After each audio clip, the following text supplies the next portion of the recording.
Hello again, ladies and gentlemen. Saka here with another episode of Crusader Kings 2 for absolute beginners.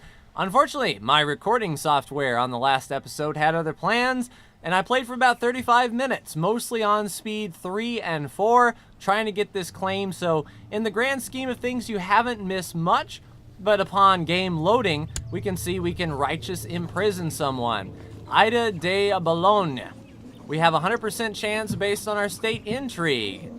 Well, we can throw her in jail, and that is our heir's wife. What has she done to earn this? We do not know. How does she like us? She likes us a lot. You know what? I don't believe I am going to imprison her. She doesn't seem to be too ambitious on us. She likes us, and if we were to imprison her, her husband, our son, might be a little upset. So I'm going to right-click on this notification and click the blue check mark. What that's going to do is get rid of the imprison Ida, and that way if anyone else can be righteously imprisoned, we will be notified there too. In the meantime, I also spent some money to do another summer fair and another winter or a feast to improve our intrigue. Let's go ahead and play and see if our chancellor is worthwhile. Last episode, I also tried to invite nobles to court to see if we can find a better chancellor. We found a better steward, however. Our guy leading Ormond, Earl Ragnvald, used to be our chancellor, but now we hired a noble, and this 21 came into our court. Collecting taxes, he can do 52.5%, so we are making a lot of money here to support the war effort. And he has a 10.6% chance of collecting a tithe, which he did in this last episode as well. We also completed our plot. Oh, there we go. My work in Leinster comes to fruition. So if we use it, we lose 100 prestige and 44.28 gold, and we get a claim. So there we go. We now have a claim on the province of Leinster. If we were to look, that is also a strong claim, but it will not be inherited unless pressed in war. So if we were to die tomorrow, our son would not have this, and he would have to send his chancellor to Leinster all over again. So let's do this without delay then, shall we? We'll click on the province. He's got a full 1,100 troops. We're going to right-click on him and declare war for the claim of Leinster. If we win, we gain the county, and Earl Murchad loses 100 prestige. And you know what? We're not going to worry about White Peace or losing the war. So let's claim Leinster and send that. So now we are at war. We are ready to raise our levy. We'll raise all 1,400 troops. And then we also want to raise our vassal levies. We'll merge these. Nope, not disband. We want to merge them together. And now we have commanders on the flanks. Leading the center, we want someone who has good defense. We have 326 mounted troops, which I imagine are right here in the center. So Aed would be probably the best commander for the center. He is also a brilliant strategist and a cavalry leader. On our flank, we are going to want someone else, not us, with our personal combat skill of 1. So that kind of narrows it down. So Darmate will be on that flank, and then Malaki, who has good defense as well, will be on this flank. Now what we're going to do is pull these troops back to Thoman. We're going to go down to speed 2 so we can assess the situation here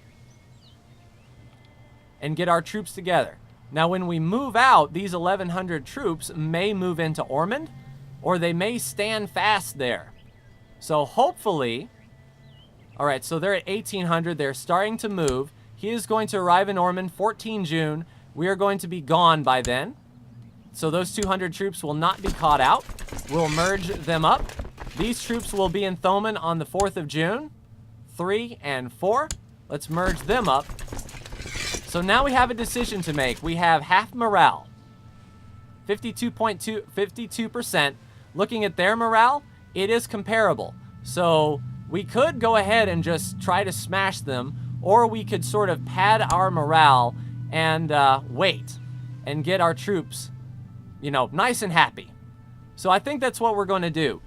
I don't believe he has the time to siege Thoman. 3% every 12 days. So that is a long siege that he is going to have to do.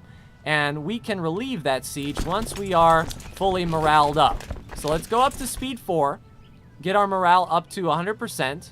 Or as best we can. And now we are going to move in. So this warning here is those vassal levies are raised too long. We really need them just to win this battle because he raised his vassals as well. If this battle goes well and we can maintain our main force, we only need 769 to hold there. Oh, he didn't raise his vassals, so that is his personal levy. So he bought mercenaries. I see.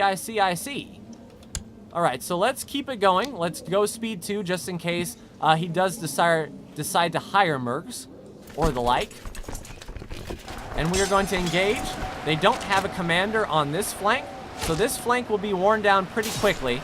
This flank is starting to falter, unfortunately, but if we can break the center, we can attack on the side. So it's I don't know why this flank decided to do this, but they're going to charge and be hit. Quick, fast, and in a hurry. They're going to withdraw. And we decided to kill a lot of people. 21%. And we captured Shane MacMail Nambo. Perfect. So he is going to retreat back to Leinster September 1st. He has no morale. We'll see if we can get there faster. Nope, we're going to be about a week behind. But essentially what we want to do is route the remainder of his troops and then park our army on Leinster. So their morale, they've already broken the side, and we're going to break the center. And we could ping-pong ball back and forth and chase these guys here. Even more war score, 1,200 troops. We don't really want him getting away. So what we can do... You know what? I don't want to release my vassal levies just yet. He's going to arrive in Dublin. He's getting slower. If we had a good leader in the center...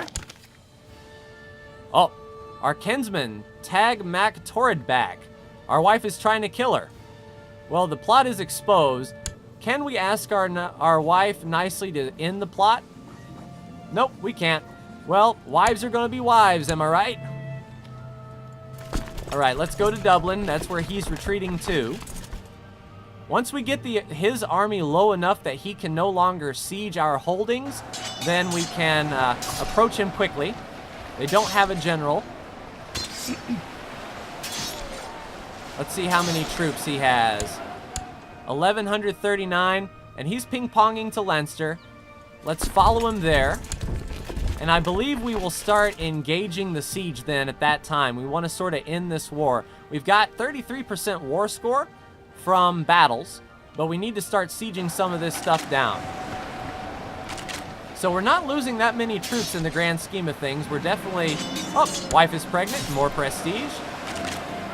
So let's hold fast. We've captured our nephew, Earl Murchad. So why is he in that court, I wonder? Well, that's 100% war score. We have captured the Earl, which happened to be our nephew. The war is over, ladies and gentlemen. With that capture, we don't have to worry about sieging anything down. We offer peace with an unconditional surrender. And we won. So now when we take a look at this, we are now in charge of Leinster. Title loss on succession, the county of Leinster. So this is due to our Gavelkind succession. Let's stand down our troops and take a look at this. So Leinster is going to have a new administration penalty because we just captured it. Once that happens, then the levy will reinforce at a good rate, and these soldiers will belong to us. They will be joined in our military because we directly hold Leinster. So those armies go away. They have become no more. And let's take a look at our vassals now. We have the city of Wexford, and that mayor likes us pretty well. Outstanding.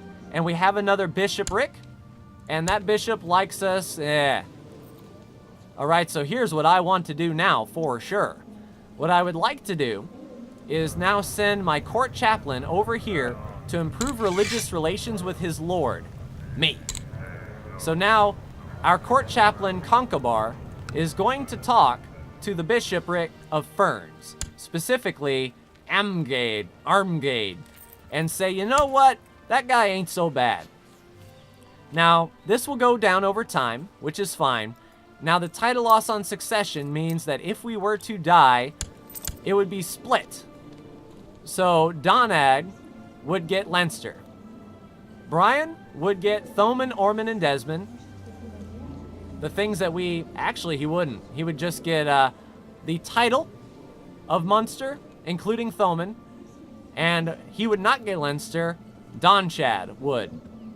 So if we want to keep this in our realm, if we want to make our heir really, really happy, we've been reigning for 10 years. We can go into our laws, and while we are small, we can do an elective monarchy.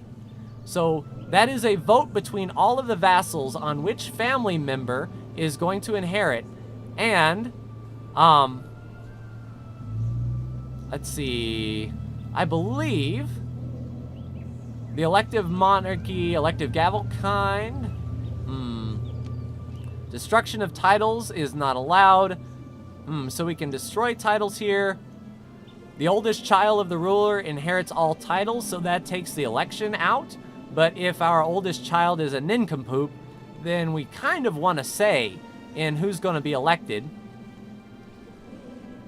Oldest member of the dynasty, the oldest child. Let's see, the oldest member of the dynasty, aha.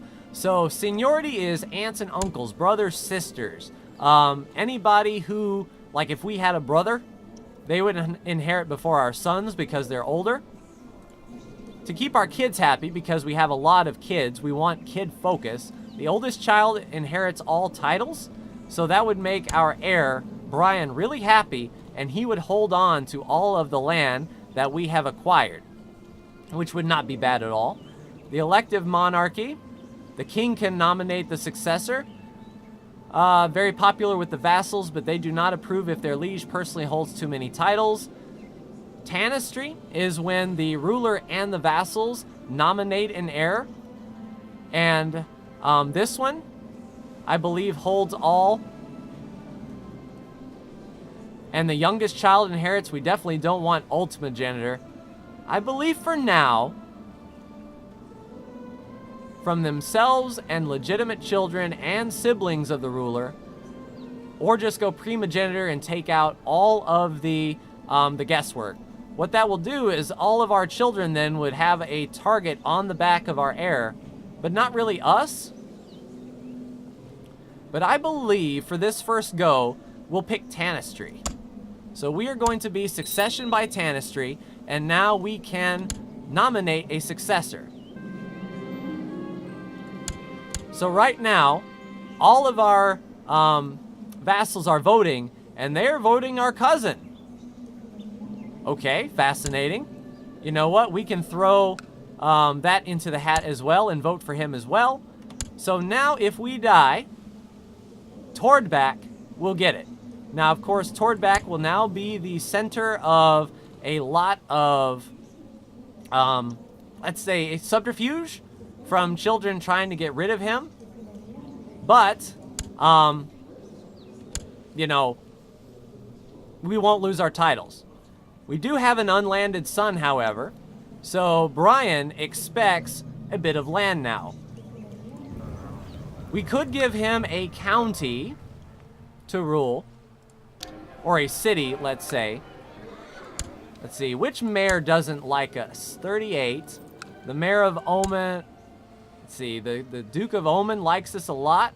His vassals, he has a mayor that likes us more than that.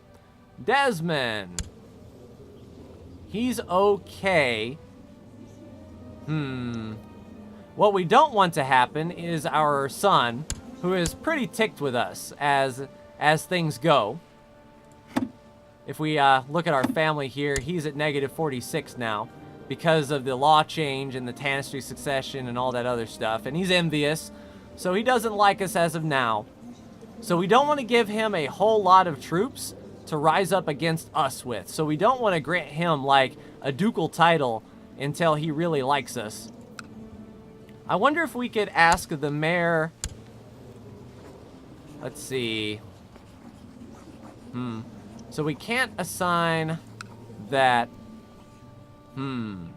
Curiouser and Curiouser. What do I want to do? I don't want to give him. I could give him Leinster. I could give him Thoman, but that's our capital. That's our ball of wax right there. Essentially, it would be better. Let's see, 800 troops against us. If we gave him this, he would have to deal with this new administration, and he would sort of be a vassal to us, so we wouldn't get the full effect. What's that doing to our prestige? Minus 0.4. So we're making up for the difference here. I think until we take a county like Ossory, we'll just let him be unlanded. Now, of course, this is going to be pretty bad whenever our children grow up, because we'll have 3 unlanded sons and they will all demand titles. Now, what can happen is if we die, then he can rule for 10 years and change the law back. You know, it's just sort of spitballing here, but I chose Tanistry because then we will control all of these troops whenever these modifiers go away in about a year. Then our marshal can reinforce this levy. We can gain all of these troops back. We will have more vassal levy to raise as well. And then Ossory will not be such a bad thing.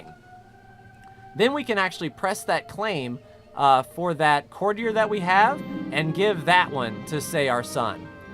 Our wife Maria has been complaining about me being absent, so I found some extra gold to spend. So we can change it by plus 15, plus 20. She falls in love, which is pretty awesome. We will take that hit because we do not want our wife plotting against us.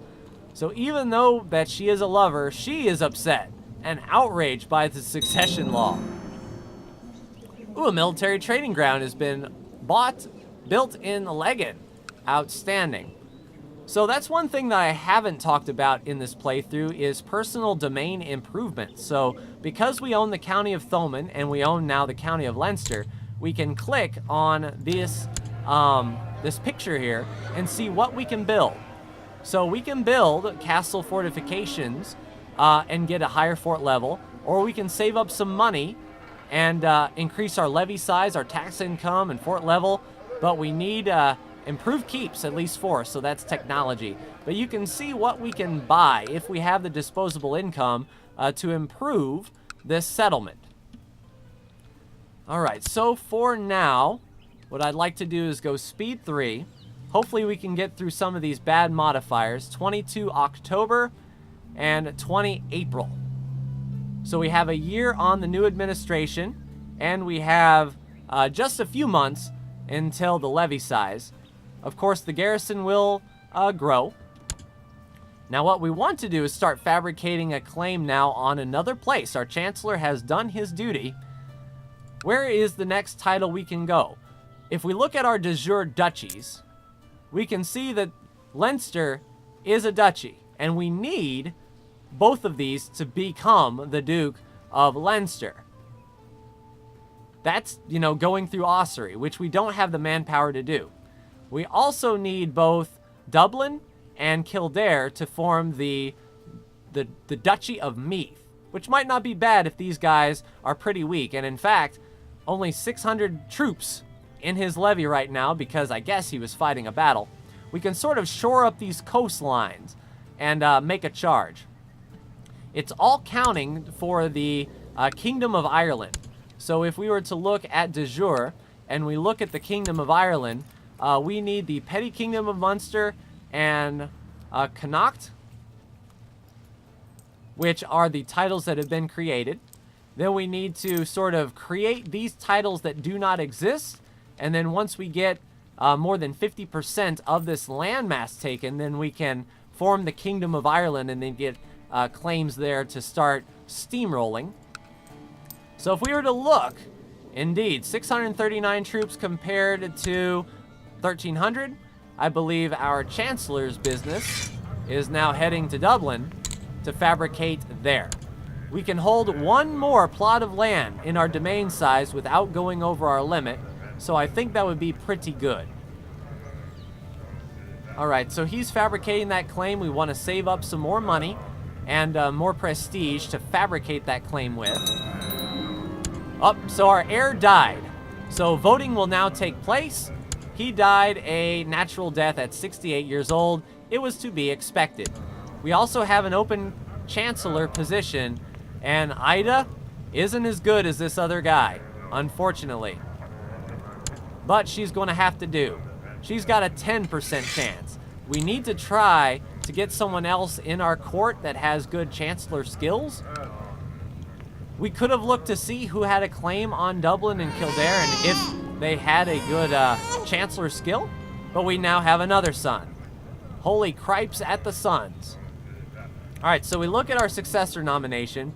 Everyone is voting for Concobar, our half-brother, so why not? Let's go ahead and do that as well. Concobar, our half-brother. So 10 votes for him, and he is unmarried. He wants to get married, which we can do that. We can sort of look for any non-aggression pacts that may happen, and we also have a Duchess. This guy is 57 years old, though, and half of his wife's skill is going to be contributing. He has very little martial skill. All right, our courtier in Tholen has pretty decent martial skill. She's depressed, she's shy, but she's just. She's a skilled tactician. We can sort of pad that. See if we can sort by the commander of Asturias. She's Castilian. Curiouser and curiouser. She wouldn't be too bad. She's proud, but she's patient, honest, and brave. An indulgent wastrel. She's got some combat skill on her, too. Elvira, you are going to get married. Now, if he dies, then Elvira just sort of stays in the court, but that's fine. There we go. Live in harmony. Careful years, Ida has raised a large army of exiles, mercenaries, hopefuls, declaring her intention to go off and carve a realm of her own. So our daughter-in-law is standing up. So what is she? All right, so Ida's host. I believe, ladies and gentlemen, we may be heading to war. And in fact, yeah, 1,400 troops have stood up. And I don't want... You know what? We'll go pound for pound. We'll raise up the levies here just in case she decides to get froggy. Mounted troops leading the center. We have no personal combat skill. Oh, Dharme. Farmland, steppe, and plains. And this is a... Let's see. Is it a plains down here? Thoman? Where are you? River flows, Irish, Catholic. Oh, it's forest. Still a pretty good commander, though, I must say. Steppes and plains, farmlands. Defense 28% versus defense 30. Yep, you are our guy. Good luck with that, just in case. Oh, our wife died of pneumonia. Outstanding. Elvira has arrived at our court. We are unmarried. So this may be a time that we can get an alliance here with, say, Durbarth, or maybe Scotland. That would be pretty cool. Let's see. Arrange a marriage, sort by the rank. We've got a 7-year-old, a bunch of young'uns here for sure. Let's see. We need good marshal to maintain our troops. What's the best marshal? A courtier? Courtier's Princess of England? Non-aggression pact with William the Conqueror. That's pretty good. Because I don't want William the Conqueror to come over here and take our stuff. She's not very good when it comes to a few of the skills, though. Let's see. Humble, greedy, wroth, zealous, content. The Duchess of Berry, French. Lancaster. She's 3 years old. And then courtiers all the way down. A lot of courtiers to get married to. That's going to be a prestige hit. Her martial skill's pretty good. We sort of need to complement our own, though. Sophia is almost of age. Tell you what, we're not going to find a good diplomat. Let's see, depressed, just, shy. Maybe this will make her happy. Yeah. Alright, so she's going to go off on her own. One child lacks a guardian, Don Chad. He's going to be a pretty good diplomat, it seems. Conkabar. You know what? He's trained up pretty well. Go ahead, Conkabar. Alright, so it doesn't look like she is going to attack us. Where is she going? She's going over here, it looks like. Open council positions for the Chancellor. Only a level 10. Holy crap. You know what I want to do? Are there any claimants that would come to my court that has a really good diplomacy skill? Let's see, Breffney. No claimants. Connacht. Claimants. He won't come. Oriel doesn't have any. Tyrone has claimants. Not very good chancellors, and none would come anyway. Ooh, this guy would. Dormnall. Courtier in Triconal. Let's invite him to the court. And then once he gets there, we will make him a chancellor.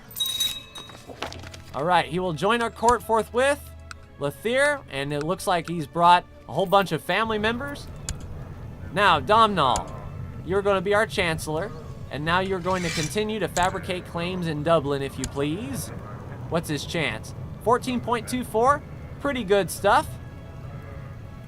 Oh, yep, she's fighting. Alright, so we can stand down our troops, it seems. Which is good. I was afraid she was going to come after us, but she didn't. We'll stand everybody down, start making that money, and she's going to get slaughtered. So, yeah, that's why I'm not attacking across the strait there, lady. Looks like you were a tad bit overzealous, it seems. My Nelson neighbor has been quiet since I sent the envoys back. Go me, 20 prestige, or a new punishment has been conceived. I'm not the punishment type. We'll gain some more prestige. That affects overall opinion on everyone. 20 April and 22 October. So this month, this will go away. Our levy size will grow. And then I believe we can send our marshal over here to train troops in Leinster and try to get that reinforcement rate up. The garrison has to reinforce before the levy will grow. So the garrison should fill up in a few months' time, thanks to our marshal. And then this levy size will grow. 2,459 troops at our disposal. That is what I am talking about. Alright, before we leave for the day, we are going to check our vassals. We do have some vassals that aren't paying us money.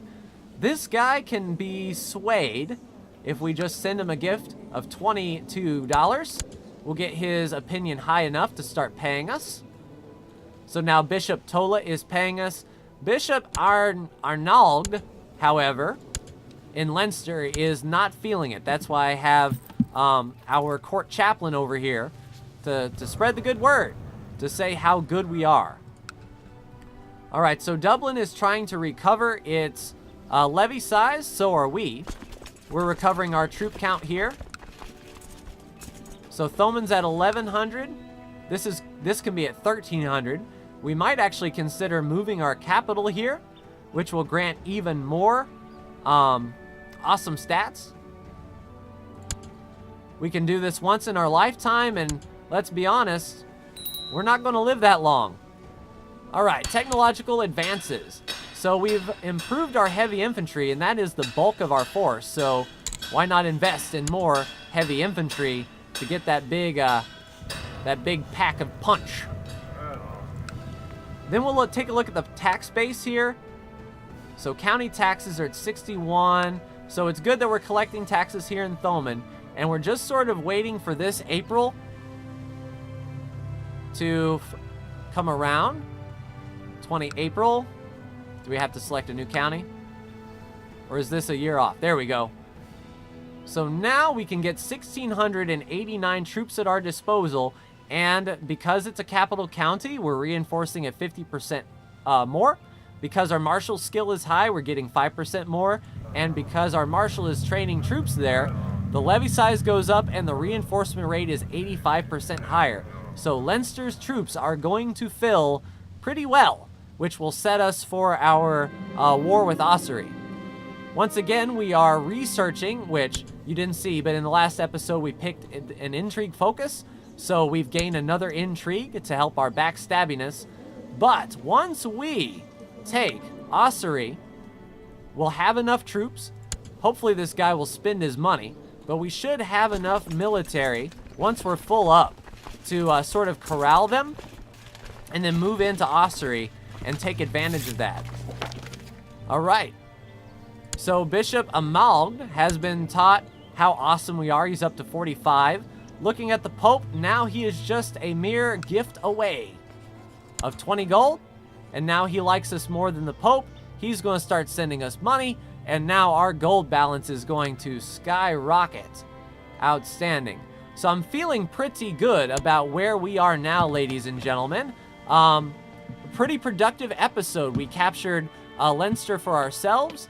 Once we take Ossory as a liege, we can create that title and become the Duke of Leinster.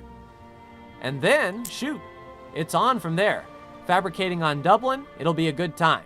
But that's going to do it for me in this episode, ladies and gentlemen. Like, share, and subscribe if you are so bold. Thank you so much for tuning in, and I will see you in the next Crusader Kings 2 video.